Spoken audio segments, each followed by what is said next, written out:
ঠাম্মি সুধাকে বলেন, সুধা কি হলো বলো, প্রশ্ন করেছি, এই খাবারগুলো তোমাকে কে এনে দিয়েছে? সুধা তখনও চুপ। সেই মুহূর্তেই তেজের মা আর মেজমা হুড়হুড় করে সুধার ঘরে ঢুকে পড়ে। তেজের মা মেজমা বলে, সুধা ও সুধা দেখো, আমরা তোমার জন্য খাবার নিয়ে এসেছি। তখনই তেজের মা আর মেজমা ঠাম্মির মুখোমুখি পড়ে যান। এদিকে শিলাও ততক্ষণে মরিয়ার বাতাসা নিয়ে হাজির। শিলাও তো ঠাম্মিকে দেখে একেবারে ভয় পেয়ে যায়।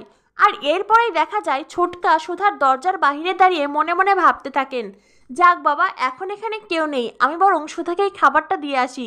এই বলে ছোটকা ঠাম্মিকে দেখে তিনিও বেশ ভয় পেয়ে যান। এরপরে ছোটকা বলেন, মা, বাড়িতে তো গণেশ পুজো, আর পুজোর দিনে মেয়েটা না খেয়ে থাকবে তবে তো বাড়ির অমঙ্গল হবে, তাই আমরা সবাই সুধার জন্য খাবার এনেছি। তেজের মা মেজমা সকলেই ছোটকার কথার সঙ্গে তাল মেলান। ঠাম্মি বলেন, কোনো মিথ্যাবাদীকে খাওয়ানোটা পুণ্যের কাজ নয়, এখন এখান থেকে যাও, যাও বলছি। তোমরা যারা সুধাকে হেল্প করবে তাদেরকেও কিন্তু আমি শাস্তি দেব। শাস্তির কথা শুনে সকলেই ওখান থেকে চলে যায়। আর ঠাম্মি মনে মনে ভাবতে থাকেন, এই মেয়েটা এই বাড়ির প্রত্যেককেই বশ করেছে দেখছি। এরপরেই ঠাম্মি সিঙ্গারার প্লেটের দিকে তাকিয়ে মনে মনে ভাবতে থাকেন, আমি জানি এই সিঙ্গারাগুলো আমার তেজ দাদুভাই এই ঘরে নিয়ে এসেছে, কিন্তু সে কোথায় লুকিয়ে আছে। ঠাম্মি ঘরের এদিক ওদিক দেখতে থাকেন। আর তখনই সুধা তেজকে আর সমুদ্রদের ওখান থেকে চলে যেতে বলে।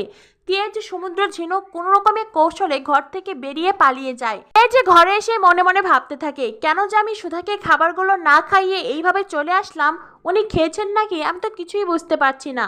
অবশ্য সমুদ্র একটা কথা ঠিকই বলেছে, আমি যদি ঠাম্মির কাছে ধরা পড়ে যেতাম তাহলে সেই শাস্তিটা সুধাকেই পেতে হতো।